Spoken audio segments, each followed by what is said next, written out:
Mr. Bond or Miss Brown, since you're running the meeting, would you want to be the record on your end in the Google Meet? Yeah, that's what Shannon's here for that purpose. Yep. I mean, like the actual press record on the meeting. Oh, yeah. If everyone's comfortable with it, again, respectfully, I'm just sharing. I know there was some discomfort. If everyone hears, if no one has any, I guess let's ask the question, does anyone have any problems with being recorded? I don't. I did just ask and I didn't hear any objections, so I've kind of given it a minute. I don't have any objections. Okay. I don't either. Only person we have left then is Amber and Lightfeather and Tim are the only two people here. I'm fine with the recording. I'm good with being recorded. All right, sounds good. Everybody. Okay. And I hope you know that's the spirit is from. It's not because we don't want to be recorded. I know there's some sensitivity around being recorded. Not everyone's comfortable with it. Okay. Go to that. All right, so I think everyone knows each other, or do we need to do any quick? I don't think we need to do any quick introductions, but I guess I really want us to have time. I know John is in the meeting, but he's joined this meeting. Does anyone have any? Let me see. Where isn't that recording? There it is, recording. I clicked the button. Did it record? No, I clicked the wrong button. Hold on. Manage recordings.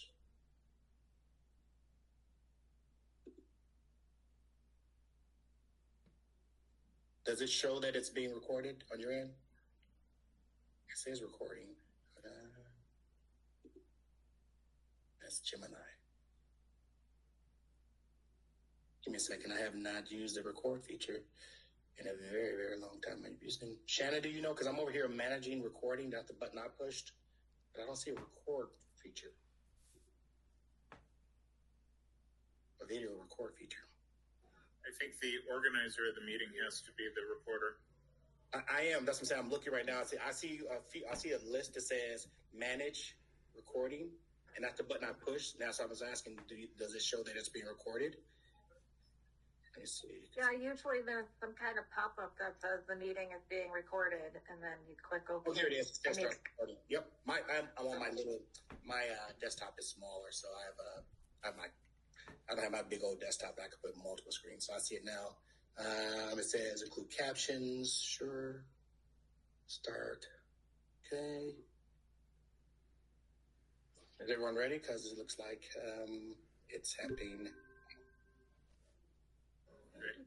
Thank you. All right. So thank you for joining again, everyone. This meeting is set to get some feedback from our AIPAC regarding the coordinator job description. And so we have around 30 minutes that we believe is all we need to do this. I shared a lot of information, including the job description itself. If you look in the document, I also have the job description linked. So the job description is also linked in the note-taking document that I shared. You also see the job description. So if you don't have access to those things now, you can just go ahead and click on those things and you'll have access again to the job description as well as to the link. And so thank you for joining us for this conversation. Shannon will be our official recorder in terms of capturing notes. We also have this meeting being virtually recorded now, so this also will serve as a way to go back and make sure our notes are correct. So let's open it up. So if you see, start with the first part of the agenda. Obviously, the objective is to seek feedback, like I've shared before. And the question that we want to start off with is, under the various sections, the essential duties and responsibilities, the education experiences, the essential knowledge, skills, and abilities, under those sections of the job description, is there anything that you would like to suggest that we consider adding that would help us make sure that the job description posting is culturally sensitive and accurate and reflects student needs? So that's the question that is on the table at this point in time. Teague, go ahead. Oh, sorry, muted still. Sorry. So, I haven't addressed the cultural sensitivity piece, but I am wondering, so I'm seeing the job description on the agenda, and in the job description link, I noticed the pay grade assignment wasn't listed. Is that going to be listed when that's sent out? It is. What happens is, the answer is yes. What happens is, once we solidify the new job description, we send it off for what's called banding and grading. So that's an organization that looks and reviews the job description and then tells us where this job falls within that grid. Okay. So eventually it will be added, but right now we need to settle on the requirements and experiences and so forth. And banding. Sorry. One second, John, then you can explain that. Shannon, go ahead and raise your hand, because I think Shannon has our note taker. I want to make sure that she get things right. I'm having a hard time understanding the clarity of.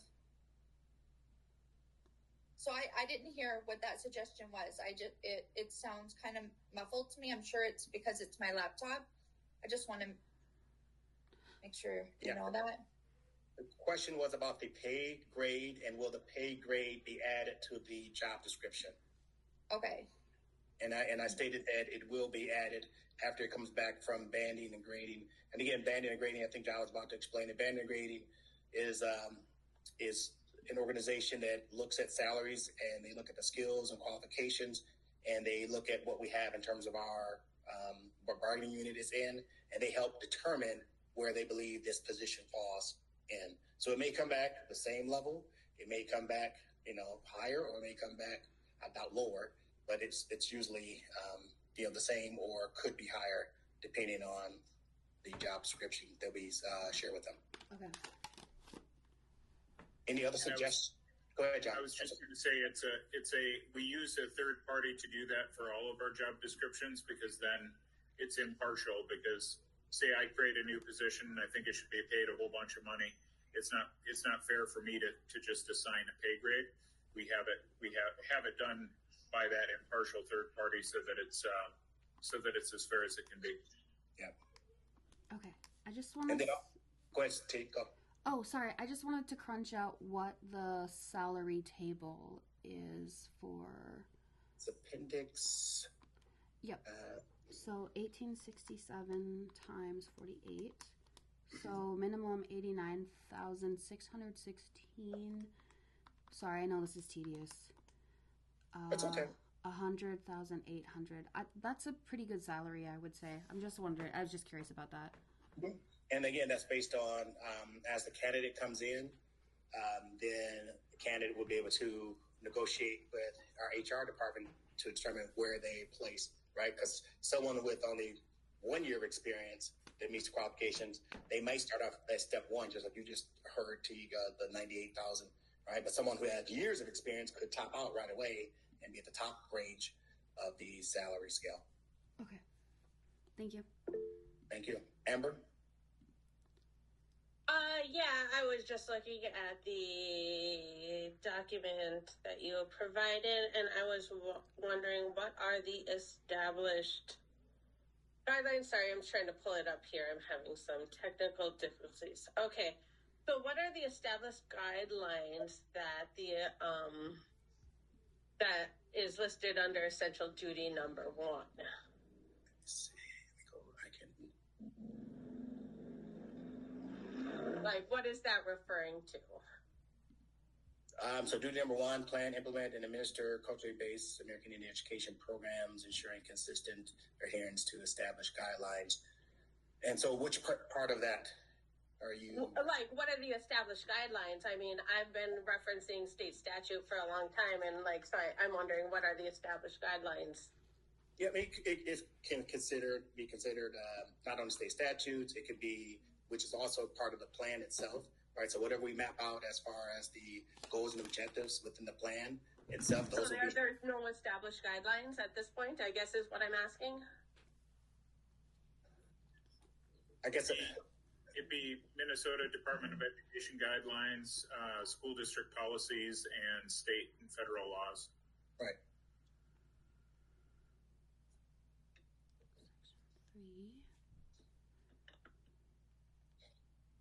But I think we would also want to be, if we're doing it culturally based, we'd also want to think about what are the ways that we want to continue to improve our interaction and tribal consultation, and thinking about best practices there too it would be important for us to.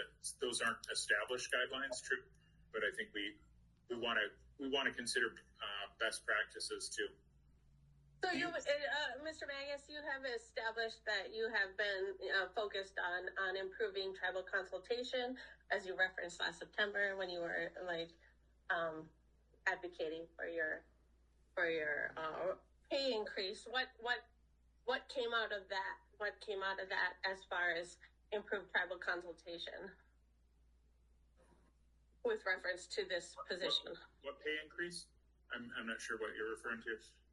So back in September, I attended a school board meeting when you advocated for your pay increase. Is that correct? Back in September? No, I had for my pay increase. For your pay increase, I attended a school board meeting back in September, and you were advocating for a pay increase, and you did a little presentation.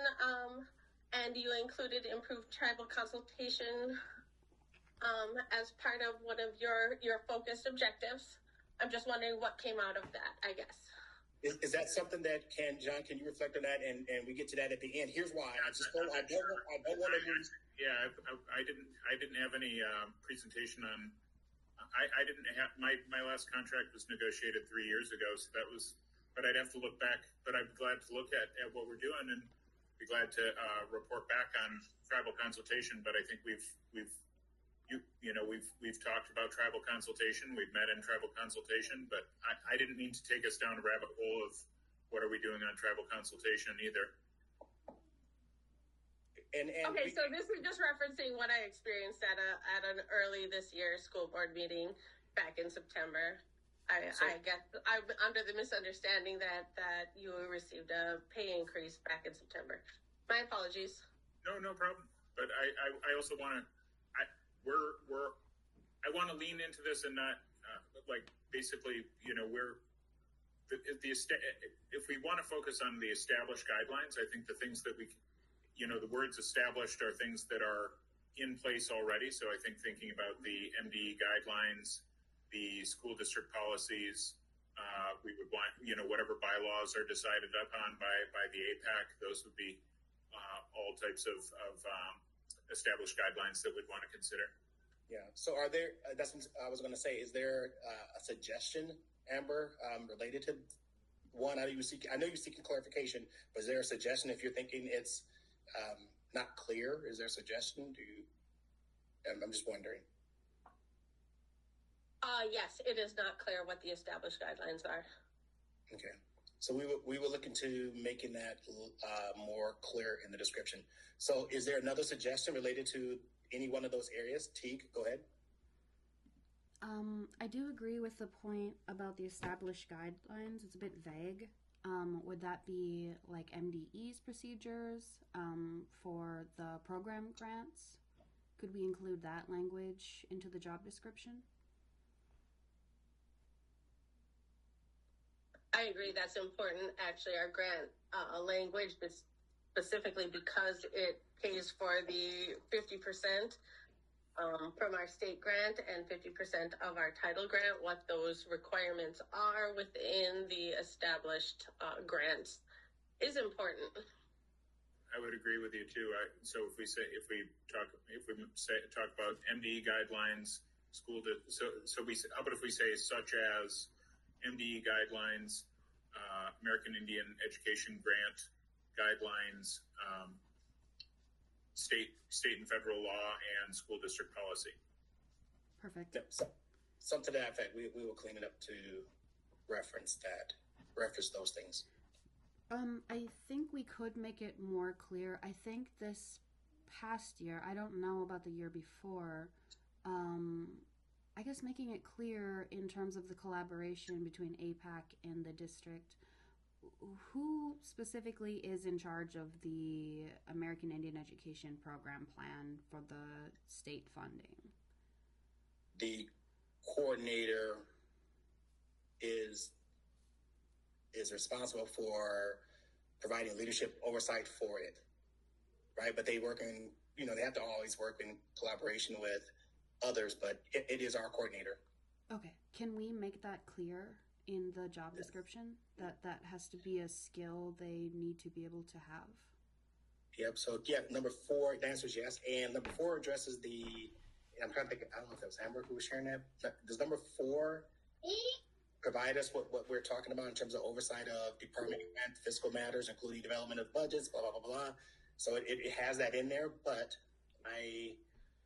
Oh, okay. Developing budgets. Okay. Can we just make it really specific that we need that state funding and the Title VI down pat? Yep. And let me see. Go to essential knowledge and skills. And then I heard it ding, but I can't see you right now because I'm on the job description, so I'll be right to you.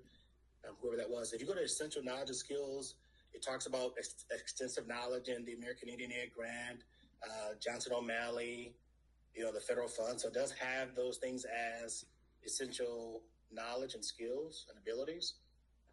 So if you take a look at that, do you think that addresses what you were thinking about, Teague, or is it something? No, actually, I think that is good. I just really want to make sure we're not getting into an issue with this grant again where it's not being done. We have somebody who doesn't know the timing and the requirements of it. Thank you. Let me go to the to whose hand was raised. Shannon, go ahead. I know Shannon's probably feverishly trying to capture notes. Shannon, go ahead. Sorry, Shannon. Okay, I just need to make sure you say who's talking because I'm not in the video. I'm in the document and I don't know everybody's voice. That's all. And I want to make sure I capture who's speaking.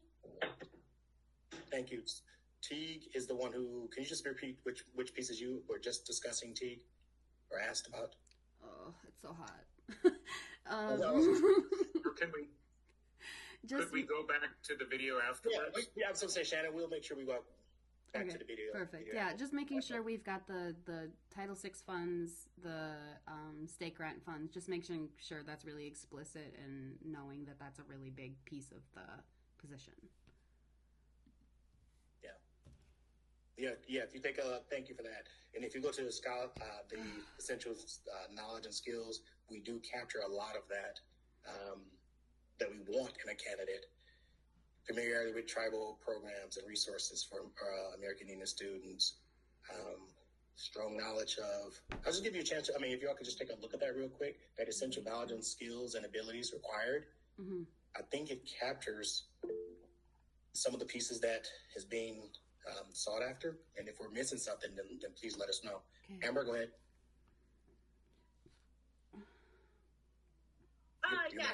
Just wanting to reference who is responsible for organizational and directional leadership within the American Indian Education Department, just because that's super unclear to me based on past practice. I thought it says work with number 14, work with parent advisory committee for program staffing and plan activities. So number 14 are the essential duties.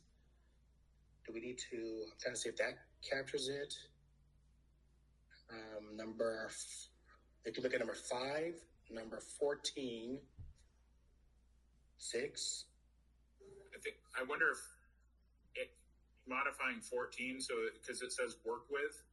But if it's a little bit more, a little stronger there, because work with sounds. Yes, my concern is labeling this a coordinator versus a director, because a coordinator works under a director. In my experience, the director that this coordinator will report to will be the director of TLE. Is that correct? So I want to be sure that this person has the authority to implement programming as they see fit and not have to. They work something out with the parent committee and everything seems good, and then they move on to their supervisor and then they're told no. You know what I mean? I just want to prevent that from occurring. Yeah, I agree. And I think through finding someone who can do some of those things that's listed in skills with facilitation of the in partnership with AIPAC, I think we will avoid a lot of those things because things shouldn't be developed in isolation either, right? So there should be whether it's the American Indian coordinator or other coordinators, there is an expectation that they are really making sure, whether it's me or someone else, that person is aware of what is being considered, because ultimately, there's some accountability for everyone on things that are decided. So they will have like right now, they have the vast majority and responsibility to make decisions and to work with the parent committees to determine things. And my role in this case is to also ensure that there is no hiccups in, let's say, contract language, right? Because there might be something like, hey, we want to do this, but I might say, okay, that sounds good, but, we have to go to HR first so that we can make sure that we can actually do that thing, because that's actual contract language, and we just can't do that. Even if that person thinks it's a good idea, or if AIPAC or some other community thinks it's a good idea, there's still things that we have to consider. So okay, so ultimately, who is responsible for this program? Is this brand new director? Or is it somebody within the district, which would be you or John Magus, correct? The superintendent, or the person that this coordinator would report to? I guess that's what I'm looking for, is who is ultimately responsible? Ultimately, at the very top of the food chain is John, but TLE is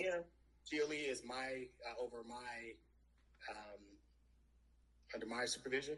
So the coordinator will be reporting to me. But ultimately, at the end of the day, if all doesn't go well, John is the one who has to answer to the board. Even I have to go to John and ask for, some consideration for many things. Which is true of I would just like this person to report. Oh, I'm sorry. I'm sorry, I'm not sure who was just. I think that was Stephanie. Stephanie goes. I'm sorry. Yeah, I did start speaking without raising my hand. I apologize. I was just saying that is true of every school and every department. Like that, Indian Ed is not being singled out. Yes, I agree that Indian Ed is not being singled out, but the what I've been experiencing for the past year and a half is a lot of buck passing where nobody is ultimately responsible, and that's just what I'm trying to clear up. Yep. So the first line over the programming for American Indian Ed is the coordinator. Under all of the things that you're looking at right now in that job description, they are going to be held accountable for making sure those things happen, and they have to also be in partnership with the curriculum leaders. They also be in partnership with finance. They have to be in partnership with me to make sure that there are things that I give them guidance on, or if I have to go and advocate for, then I have the ability to do so with enough knowledge. So ultimately, primarily that coordinator is the one who oversees the department, oversees the programming. And if there's some questions, it's obviously me. Then if there's no if there's still concerns or things that need to be done, then there's John. T, go ahead. Yeah, I don't know if I'm just not seeing it or if it's not here. Is there a native preference for this job position? I think there should be in the. Usually we have.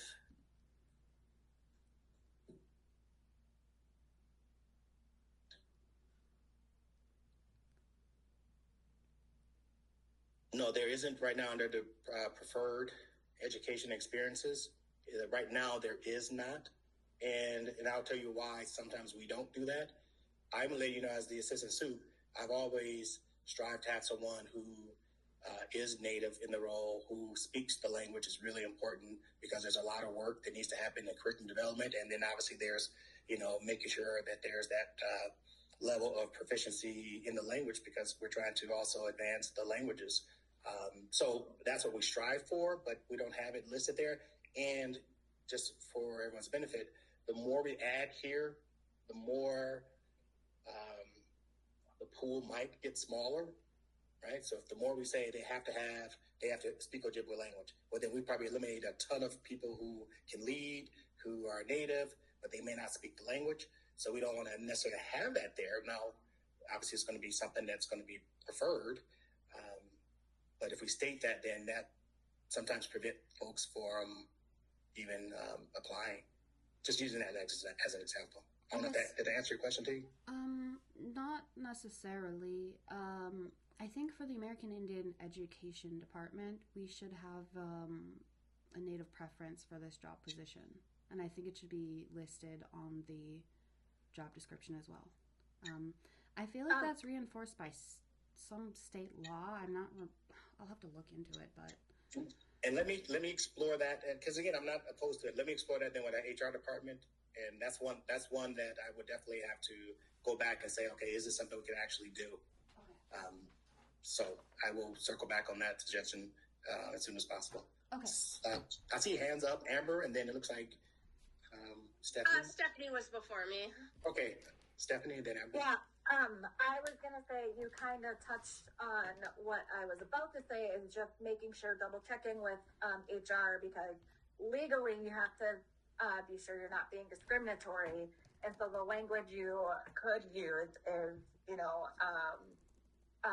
Native Americans, people of color, encouraged to apply, and preference to Ojibwe language speakers. But would you, as Mr. Bob was saying, would you want to discourage, like, maybe there's a Dakota speaker who is learning Ojibwe but maybe is not fluent in Ojibwe? Like, would you want to eliminate somebody, Oneida or Dakota or Lakota, from applying, who would otherwise be perfectly qualified? I would agree that putting that limiting language that way might discourage someone to apply. But to be careful legally was my main part, to not put discriminatory language in there, because we have to be an equal opportunity employer as well. So we will confirm that one with HR, what legally can we do. And I think this is probably the third time we're saying it. We're just mindful of, we know that when we add certain things, it starts to reduce the candidate pool. And this is what I have shared with you all. This is, in my mind, considered a hard to fill position, because we are wanting someone who's Native, wanting someone who does speak the language, wanting someone who does have the experiences that we're looking for, and has a history and a culture, and can do those things. We're chasing that. That's exactly what we want as well. So Amber, go ahead. Yes. For me, I guess knowing the Ojibwe language is not necessarily a preference as for hiring, because you already have posted the Ojibwe language coordinator position. That person obviously would be required to know the language. That would be important in that, because of your emergent school. This position in my head is more administrative, and not all Ojibwe people and not all Indian people in this district, in an urban district like Duluth is, would be expected to know Ojibwe, would have varying levels of comfortability with the Ojibwe language. And like you said, that in itself is a deterrent from applying. With that being said, I do have an issue as far as, like, so you have an Ojibwe language coordinator and you have an American Indian Education coordinator who are expected to work closely under your direction. Is that accurate? Yes. Okay, so with that in mind, when I read this job description, I was concerned as far as who reports to who. That's been a struggle this past year. Our American Indian Education coordinators implemented programs that were then ultimately taken over by the language coordinator. And there was just really a lack of focus in who was responsible to who, with two coordinator positions at equal level. So again, I advocate, and this has been said at our Title VI open public meeting, this has been said several times, advocating for a director of the American Indian Education program, especially if you feel that the language falls under American Indian Education. Thank you. And if you look in the note-taking document, the frequently asked questions section, I did include responses to those things so that it's on record on where we are and why we are either moving forward in one direction or another direction. So that information is there. So just wanted to let you know that. So we did provide a rationale for why not. But I want to make sure that, again, I'm trying to be sensitive to time, and then I'll come to you. Any other suggestion related to the job description. I see T. So T, go ahead. Yeah, I'm sharing a resource in the chat. I found the thing that I was looking for. So it's Public Law 93-638, the Indian Self-Determination and Education Assistance Act of 1985. This was actually in the AIPAC 2013 bylaws, and on the link that I shared, it includes a provision for hiring preferences for American Indians. Oh, in federal contracts. Oh. Yeah. Okay. Because of the Title VI grant that pays for 50% of this coordinator's salary, that would be included into a federal contract. Okay. Well, I'm just letting you guys know. I think that allows for the provision to have the preference, so that it's not discriminatory. Yeah. I will Shannon can just cut and paste that out of the document. Out of the chat and add it to the document. Thank you. I'll paste the thing in the thing, Shannon. The name. Sorry. Any other suggestions to enhance the job description?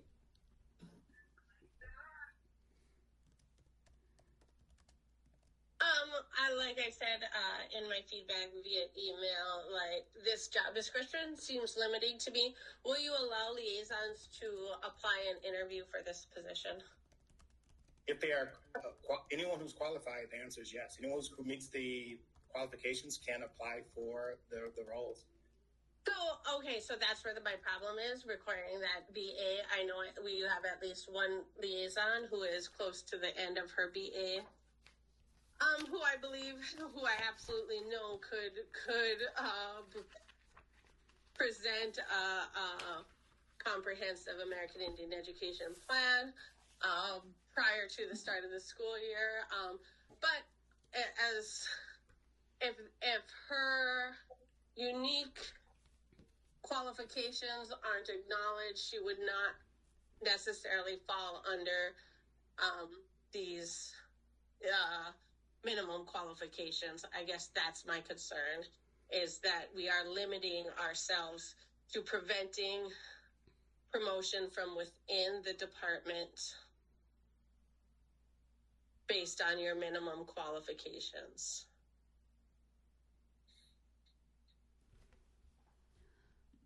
What would you consider to be barriers, or things that we could, like in this job description? So I guess it's the BA. Like I said, if we're looking at just temporarily filling this position for another year, because we are like putting somebody on the spot with deadlines looming, with the American Indian Education State Aid Grant application, and in October, by October 10th, the Title VI Annual Performance Report. We're going to be leaning heavily on our liaisons to provide this information. Why wouldn't we just elevate one of them in the interim so that somebody isn't walking into this role? Right. In the frequently asked questions. In the dark. Yep. In the frequently asked questions, I have that already identified, that if we are unsuccessful at getting a candidate, I mean, we owe it to this district to provide someone who meets the qualifications and has the skills and experience and expertise that we're looking for. And if we don't find someone in short order, we will consider an interim, so that will open the door up for other individuals. So just want to let you know that right off the bat. And then two, if we go back to that, remember we had talked about the banding and grading. The banding and grading process, what's considered in there is level of education that's considered. Right. So if the person has only completed high school or high school equivalent or a part of an associate, that will, I can assure you that was going to lower what comes back in terms of a salary for that position. It may not even be in the range of even a beginning salary that we're currently would have for the coordinator. So just know that every time we do things, we have to also be mindful of how it falls in the organization, just like I shared that DWIA contract with you, because some of the stuff is not us. Some of it is all contractual. We send it off to banding and grading. They come back and tell us where the range is. And if we lower the qualifications, then I just want AIPAC to know and others to know that does in itself will limit the pay that we could even offer for such a position. And so we do consider that as we're moving forward. It's hard. You already know this is a hard to fill position. And if we offer a salary that's lower than what's there because they don't have those things, it becomes really tricky. And even the banding grade, and Amber, I say, even in the banding grading process, they look at education level and experiences. So they could have 10 years of experiences in something, and they might get they might get a consideration. But in the banding and grading process, we would never put in there that the person has to have 15 years of experience just to get to the very minimum of that step. You follow me? So I'm not necessarily following you. That is too much for my brain right now and in this limited capacity. I guess my concern is that you've had two very highly qualified coordinators move through this position. I know prior to Sheila, there was Jen, and she got everything in on time through significant work with the parent committee. So I guess my concern is that we're setting ourselves up to fail a third time because we are not recognizing the abilities of the staff that we have and promoting from within. We have to have an open process, though. We can't go into it with like individuals intended for it. We have to open it up and see who applies. But if there's a need to have an interim, as Anthony said, we could expand that. But I think basically just to summarize what Anthony said, if we have it so that the qualifications are not a BA, the banding and grading will probably drop the salary $20,000 or something like that. And we want to keep the salary high, at least to start with, to see if we can get somebody, super qualified. I absolutely understand. I absolutely understand that. And I guess I am simply advocating that one of our liaisons, if they were to submit an application, they would at minimum be offered an interview based on their unique experiences and credentials, and that those would be valued. That is in your own district HR quotes that's available on your website. So I just really want that to be honored. Thank you. Thank you. So we will capture that. Shannon has that as something that we're going to circle back with HR on as a ask. Anything else related to the job description itself? Not the job description. We haven't heard from Tim or Amber L. Do you guys want to add anything in, or? I'm just here listening tonight. Okay, just checking in. Choosing to myself at this time.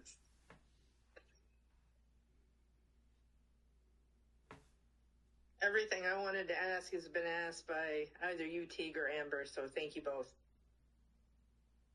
Okay, sorry to interrupt, Anthony. I'm grateful to the for the input. This is important to us, and I think that this will be a stronger option. And I think that so as far as next steps, Anthony, would you be after you put the input together and update it, then you'd send it back out to the broader group, I imagine? Yes, and the answer is yes, and in short order, because if you look at the document, I have the timeline, because in there I tried to think about what people have been asking, and that document says the timeline. So the job description has to go off of banding and grading immediately, which is this week, because the guy, I think it is a gentleman, he can do it within a couple of days. The HR finance is on Tuesday. So we're trying to make sure that we hit that Tuesday deadline so that we can have it as part of the HR finance committee. So yes, I will share it, and you will see some tweaks based on the feedback.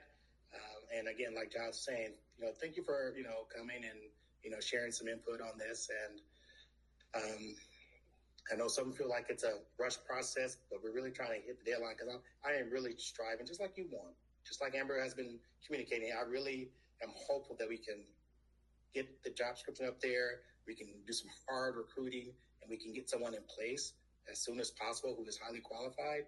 That's what I want. That's what you want. And so let's go after it. And then if we have to go back to an interim, we will. Amber, then John.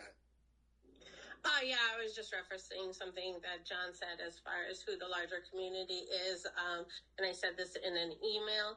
Basically, I see this as a closed meeting. I don't necessarily, although I've attended every single AIPAC meeting this year, we are kind of in a transition period until our first organizational period of the year. So I'm just wondering who that larger group will be.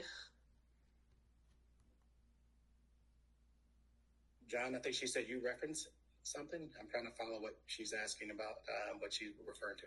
When I think, and I could be wrong, but I think you might be referencing, and I'm checking for understanding that when I said we'll send it out to the broader group, I meant we'd send it out to the AIPAC group that has been attending and part of all the other processes, so that basically the group that was invited to this meeting, we would send out and not just the people here, but everybody who was in that original invite, we would send out the revised draft to that group and say, hey, this is based on the input, this is what we have together. Because I would hate for us to just listen to the input and not share the draft back before it's out. And then my other comment was the MDE, American Indian Education Department. I received their email yesterday, and I noted that a number of other districts post American Indian education related positions in that email that goes out to the broader American Indian education community. And I was thinking that would be a perfect way for us to, not the only way, but another way that we can try and get more candidates to apply. Mm-hmm. And that's in there. I've looked at that myself, and I compared the job description with job descriptions and pay salaries and pay grades that's on that list. So that's actually an excellent source.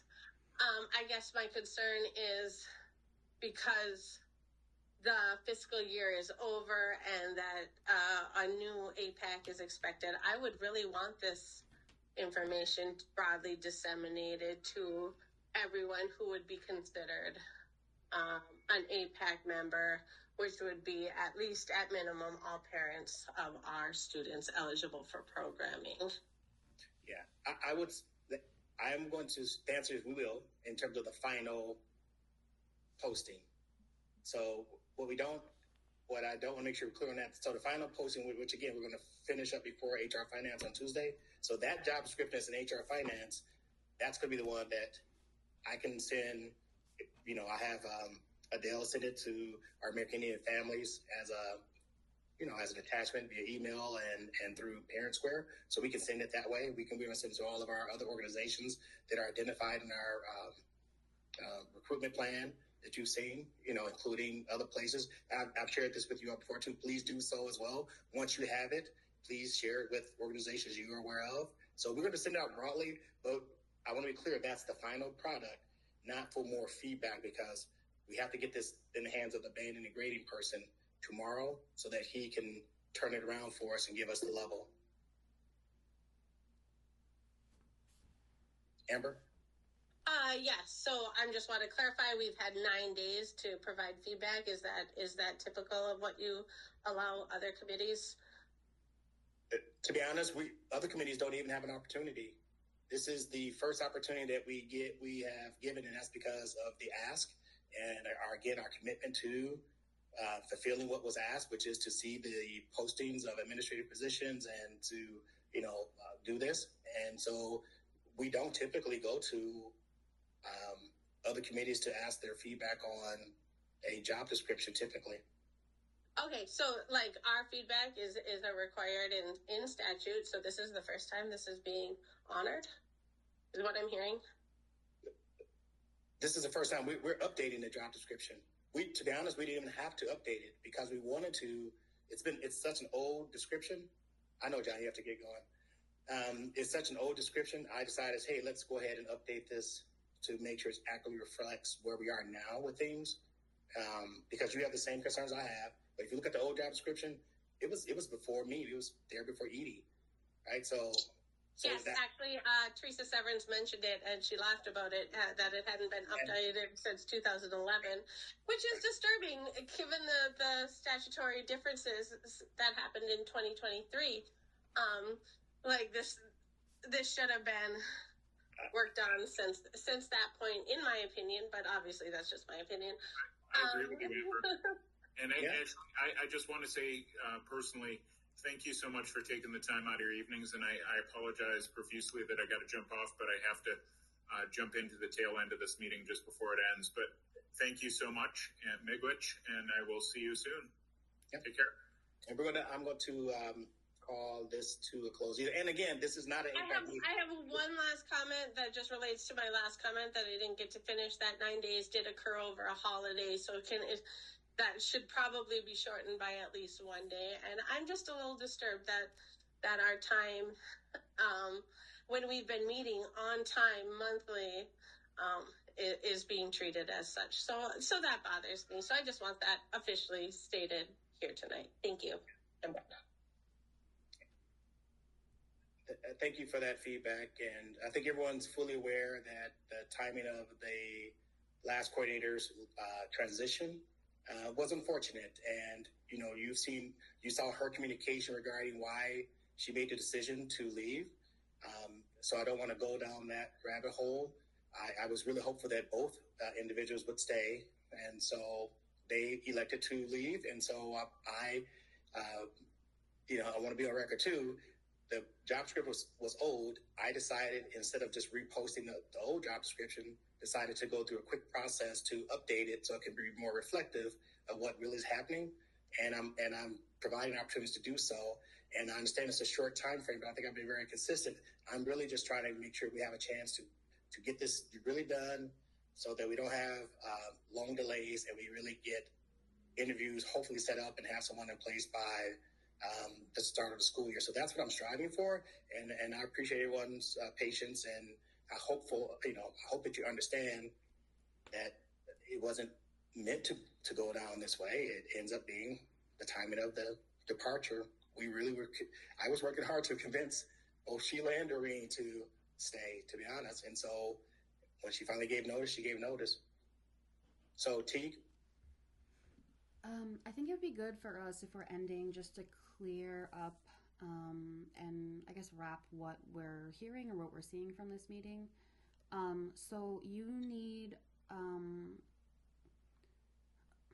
trying to think of how to say this. So we need a draft by tomorrow to send to finance. Can the suggestions that we have made tonight be added tonight and sent out in the morning before that's done? I can assure you that it's going to happen in the morning because of the timing.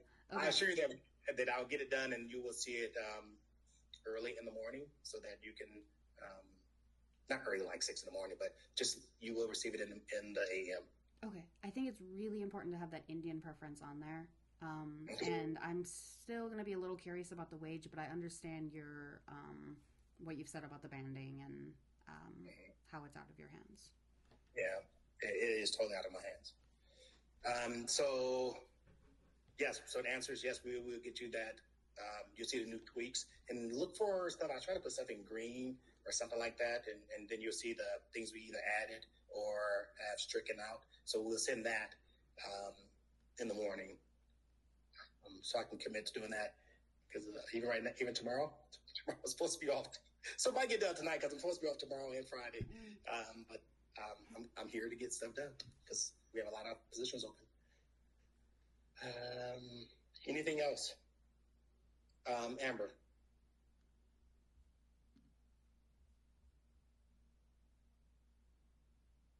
Yeah, I just wanted to say that But yes, I consider myself a part of AIPAC and I provided feedback.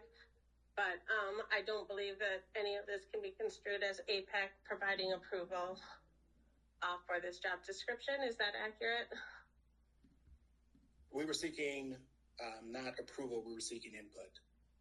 So there were opportunities through email and through this opportunity right here to have feedback opportunities.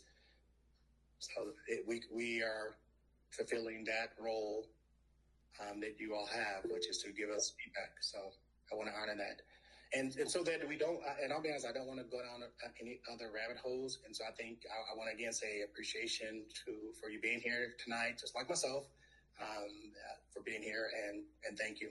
Teague, and we're going to get going after this. Yep, I just want to be clear. So at this point, you don't need approval or anything from AIPAC for the job description. Correct. Correct. We're not looking for approval. We're just looking for input.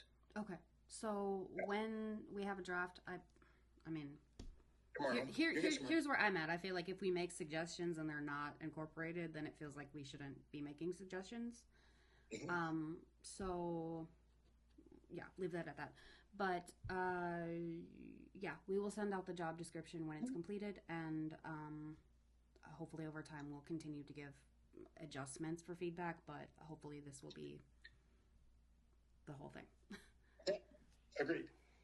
And again, the only thing that you will see things that are reflected in there, because there were some requests to clarify a couple pieces, like number one, right? And Shannon has those things. So you have the notes like I have the notes. So whatever the note reflects, you're going to see what was asked. And we're going to try to honor as many of those things if we can.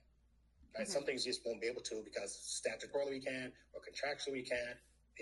Then I'll make sure you know that. Like, hey, we looked into it, but we can't have a preference for American Indian as a ethnicity or status or background. Okay, so just a suggestion. My Otter AI was not admitted to the meeting. If we start admitting that, it'll transcribe everything that's said and kick it out to everybody who is attending. So if next time we can let the note taker in, I would appreciate it, because then we can all just review right afterwards. Okay. Sounds good. All right, thank you, Ron. Meet Rich.